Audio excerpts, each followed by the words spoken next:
Wessex Blades. Trying to raise funds for two reasons. One, the Touran clutch is gone. I don't know what it is, whether it's a thrust bearing, but with all these things mechanical, by the time you take it all apart, or you get someone else to take it all apart, it's usually worth your while to get a complete new clutch kit. So I need hundreds in order to do that, because I'm trying to get the camp shaky for the December, in order to get the car done, fixed and mobile again. So that sort of put me into the mind of doing my sort of 3-year promo, but it sort of rushed it a bit earlier. So something else has come along. I got a batch of very thick blanks coming, and of course, in order to make it economic, I got to buy hundreds of pounds worth. So raising funds. So I've knocked some money off of this one because I've had the summer doing the craft fairs with my lady, and the little ones are quite handy to have in the little display box. So I'm after 160 posted for this Merlin. This is in 01, and it's got the London plane that I've seasoned in home and stabilised here. Got a red fibre liner, solid brass pins. Yeah, so 160 for that.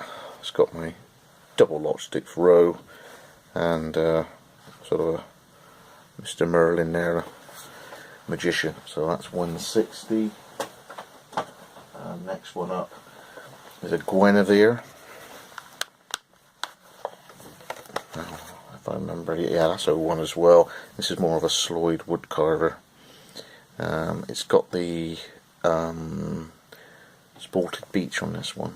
It's got a pressure mark on it as well, so it's ex-display's been in and out of the sheath for 3 months, I think now, for doing displays. But say the little ones are quite handy to have on the craft stall, and not quite as imposing when I'm talking to the general public.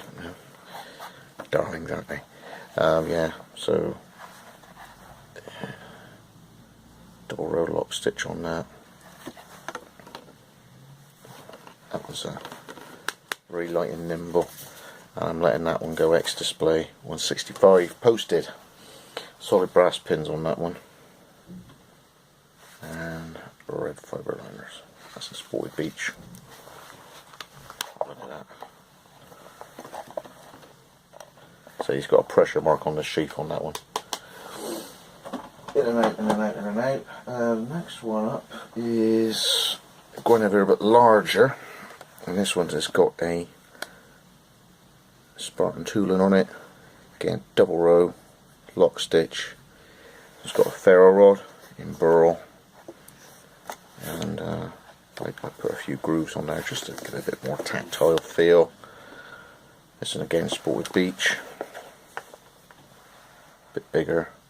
And then a lovely technique I got from Duncan. The spine, I put an 85 degree or 5 degree, whichever way you look at the way that the thing's gone on, cant on the top. So it really bites into bark scraping or ferro rods. And if I remember, I'm not there. So that's 240 next display. So when you think that you've got a sort of almost a woodlore sized knife with a ferro rod and a tooling and a partial bayonet, and that's on the money at 240. Just complete this week. It's a Yeoman. Okay, so this is brand new. This is now my new sort of standard with the belt loop stitching. I don't put holes across there.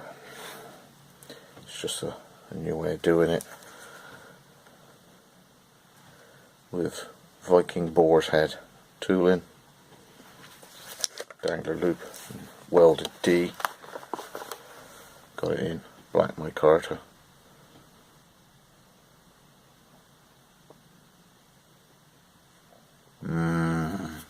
That's a big handle on these Yeomans.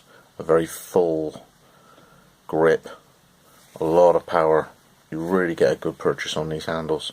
It's just an extra bit of girth there just to fit in the palm swell, so that goes in there and gives you a lot of control, and it's great reverse hand as well for chest lever grip. So that one there, literally brand new, finished this sort of week. That's 265 posted. Again, it's got a dangle loop and tool in, so you can imagine the extra sort of 3 or 4 hours of tinkling around with that. That's what, that's around about 265 posted. Offering this one up. A guy apparently was interested, but the last 2 days he hasn't actually got back to me. This is a HerneLore. This is more of a hunter. It's in 4.7mm, not 4mm, so obviously the blank cost me more. London plane again. I got some fantastic pieces of wood out of that section of London plane. A higher grind on the HerneLores, because of course I've got a thicker stock, so I can make it quite lean. And then you got a really highly polished blade edge there like that. And as I say, standard sheath, but when it's Wessex, it's a little bit more than single row and a double loop back on the back. And like I say, I would encourage you to just see how neat that stitching is.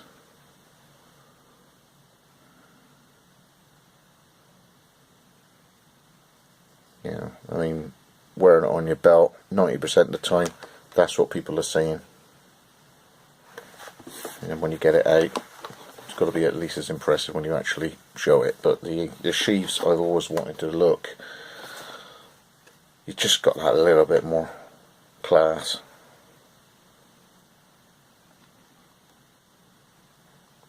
There you go. So that one there, 250 posted.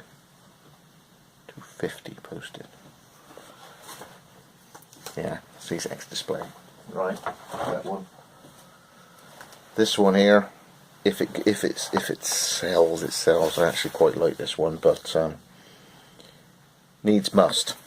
I'm trying to raise funds. This is the one with the copper pins in that Galaxy. As I say, I need to. It's a bit Bob Geldof at the moment. I need the money now. This is a HerneLore in 4mm.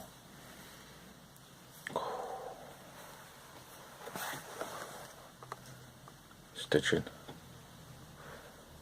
And a beautiful ferro roll on that one. Triple fibre liners, and obviously through pinned with the lanyard hole and an accent pin there. So there's a lot of work on that ferro rod. And you got the striking copper pins there. Red fibre liner. I think that's walnut handles. Ferro rod, example price $265, which is the ballpark figure, but you're getting the ferro rod as well on my double stitched and the pins.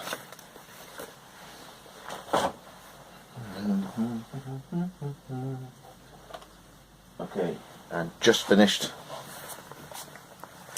literally just about touch dry. It's the Gryphon new sheath, stacked well. On this one I wondered what it would be like without edge coat, so I have absolutely packed the wax into there and then slicked it. Okay, so that's pretty impregnated sideways on. So whoever gets this, it's a new move for me. I just fancied it not black. So when you treat this, make sure you treat the edge as well. And that's the new Gryphon, which is more of a swoopy design, slightly less aggressive version. And the reason I've come up with this is blooming YouTube seems to knock out any video where the title or the description was "This is my old badass," okay, with higher ridges here and here, and I'm not in the frame of mind to keep losing revenue on a video just because someone has changed the logarithm on a thing because it's got bad and ass in it. I mean, even me saying this now might strike this video. It's all getting a bit daft. So I've come up with this extra variant on that and called it the Gryphon, 2 Y's and 2 F's. There's a few other Gryphon type names out there, but having it the way it is spelt, at least it's got its own version of the name, and collared top there, and a dangler loop so it sits in really nice. Wessex blades, stitching pattern at the back of the belt loop, and that's the stitching on the back.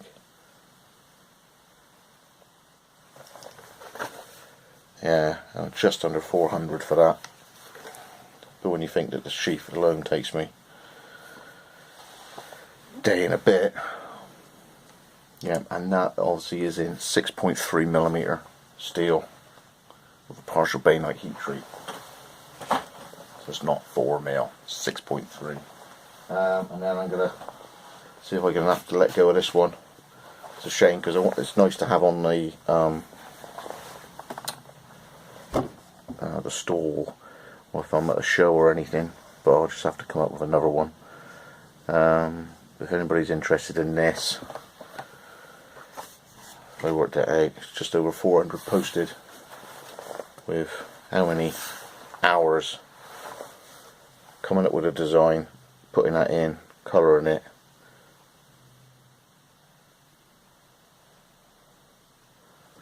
and this is a galock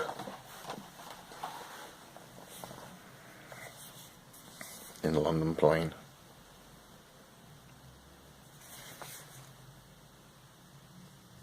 Red fibre liners. So yeah, it's one of them sort of on a mission things this month. Because if I don't get the car fixed, it's just going to sit on the drive, and then it'll be car tax as well. So I'm still trying to remain mobile rather than using my wife's car. And if I can get the car sort of fixed, it just add to the chance to do Camp Shaky, which is quite interesting. If I could actually make it there, that'd be cool. Meet up with some guys in the winter. Otherwise, I wouldn't be really able to catch up with anybody until April or May. So yeah, if anybody's interested with the prices on that, those were prices that were posted, so we can, I've sort of cobbled together the idea of how long it'll take me to pack it and all the rest of it, and drive down to the post office. Yeah, so raising funds. It's got from Wessexbladesuk. Thanks for your time.